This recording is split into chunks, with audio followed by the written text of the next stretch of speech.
अस्सलाम वालेकुम जी, मैं आपका भाई मुबीन अहमद और हमारा ये 3 मरला का सिंगल स्टोरी ब्रांड न्यू खूबसूरत सा घर तैयार हो रहा है। इसका नक्शा बड़ा ज़बरदस्त आपको मिलेगा। छोटी गाड़ी इजीली पार्क हो सकती है। एक वॉशरूम आपको मिलेगा।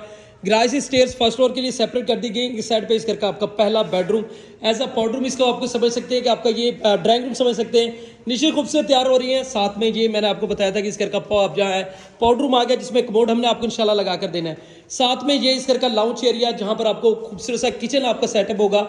लाउंज एरिया भी आपको काफ़ी स्पेसियस साइज़ का, और ये साइड पे आपका वेंटिलेशन एरिया जो कि काफ़ी जो है वो खुले साइज़ का इंशाल्लाह रखा गया है। और साथ में इस घर का आपका मास्टर साइज़ का bedroom with attach bath, ventilation, ceiling के डिज़ाइन ज़बरदस्त रखे गए हैं। और साथ में ये इस घर का दूसरा वॉशरूम भी आप देखें, बड़े साइज़ का इस घर में वॉशरूम आपको मिलने वाला है। सिर्फ और सिर्फ 36 लाख रुपए, 36 लाख रुपए में ये रजिस्ट्री इंतकाल वाला घर मिल जाएगा।